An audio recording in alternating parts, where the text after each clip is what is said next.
Hello everyone, and this is the continuation of our basics class. So before we dive in deep, we need to understand all the basics of why and how to sell on Amazon, and that's gonna help us to have a better grasp. So make sure and watch these videos, but we are gonna go deeper, and we are gonna use examples of creating product listings, how to do ads, how to do a lot of stuff. But we gotta get the basics right first.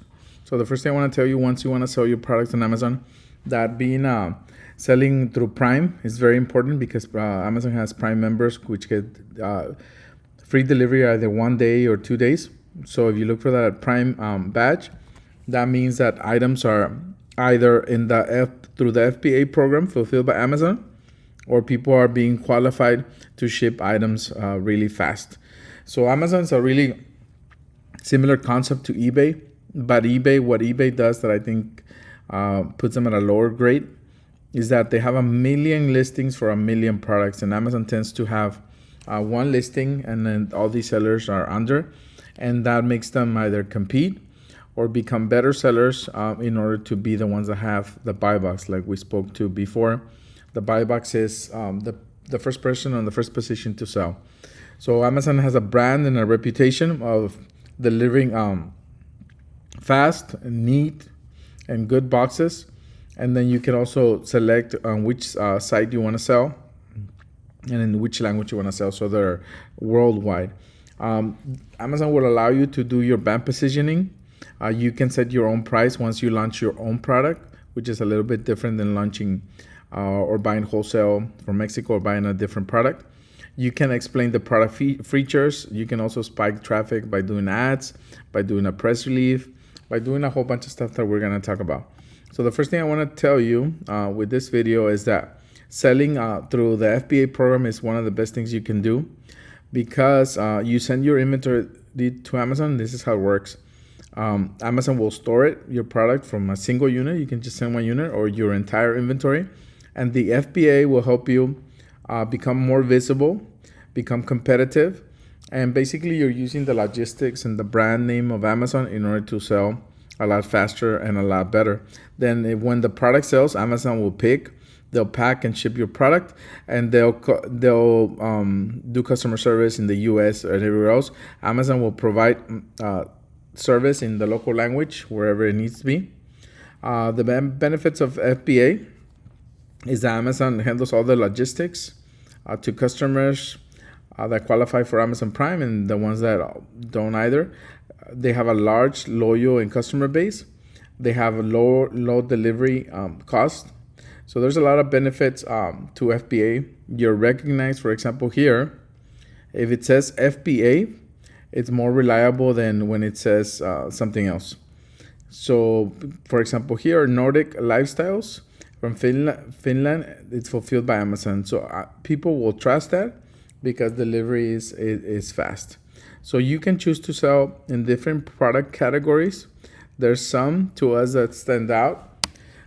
First of all, because if you're not ungated, you can easily sell in some categories like homeware, sporting goods, kitchen. But some of our favorite categories are categories that do replens. I love selling stuff that people would buy and buy and buy again. Even if it's not high margin stuff, just the idea that if people just buy it and buy it and buy it, it becomes very predictable, and that's beneficial. So we love groceries, we love personal care, we love health and beauty, stuff that people really tend to buy and rebuy. So some of the stuff that cannot be sold on Amazon: so tobacco, weapons, fireworks, medicines, sex products, pornography, loose gems, stone, live plants.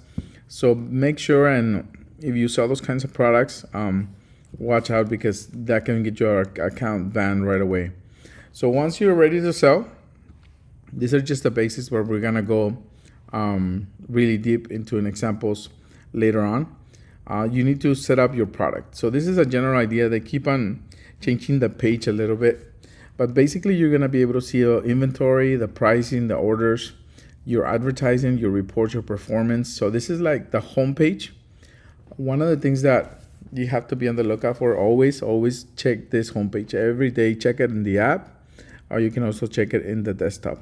You have the ability to create a product page if you're gonna launch your own brand, and you can put the product name, the title, the bullet point, the description, the keyword phrases. So that's like the basics of the information that you can put in. You can also upload images. You can also have it set to translate to the target language. So this is some sample images. The main image is supposed to be basically the product by itself, but you can do, on the additional images, you can do supporting images that will help people see how it's supposed to work, or add additional items. So this is how it's supposed to be. So some of the things that you want to have is you want to have a great title, and you also want to have some bullet descriptions. So this is an example of a product page, and then you can see the additional pictures that you can add. So another thing that you need is GS1 codes.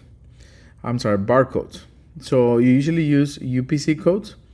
They require you to get it through GS1, but you can also get it through, I don't know where I put this here. Give me 1 second. I believe it's .com or .org. Let me check for you.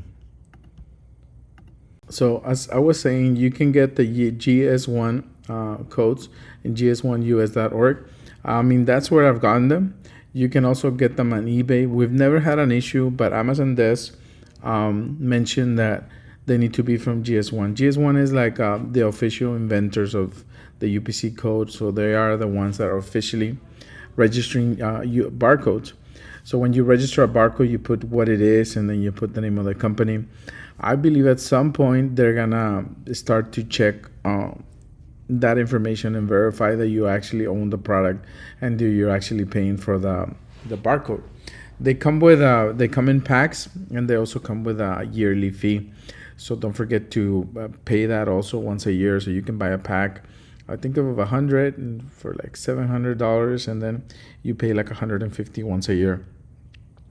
So you don't need to worry about this if you buy products that are already in the marketplace, but this is more to people that are going to create their own listings and bring their own brand to Amazon. Okay, so I want to talk about a little bit about sales and supply. So the price is one of the biggest things that help you sell. So we have a saying in sales that sales generate sales.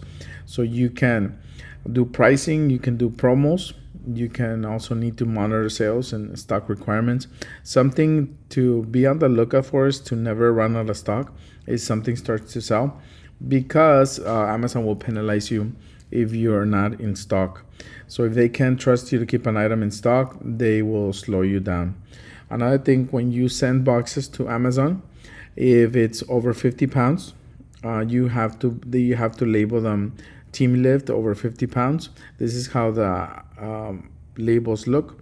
So I usually don't like making boxes over 35 pounds because after so many years and having so many employees, people tend to get hurt with boxes over 35 pounds. So if you want to just save the hassle, don't overpack boxes, don't do over 35 pounds. So this is how it works. Once your product, your seller account is active, you're gonna create a product page, and the content that goes in there, the title, the bullets, the description, the keywords. You're gonna upload the page and contents and images, and then you're gonna keep on. So you're gonna monitor your sales, and you're gonna monitor stock requirements. You're gonna make sure and be sending stuff in, and you're gonna be just ready. So that's something that you need to be on the lookout for. I want to talk to you a little bit about marketing activity. There's also peak trading days, so peak sales days. Amazon Prime Day is one of those days. Black Friday to Christmas, that's the peak. One of the biggest sales moments is quarter four. Quarter four is basically you sell twice as much on mostly anything, especially gifts, holiday items, and that kind of stuff flies off the shelves.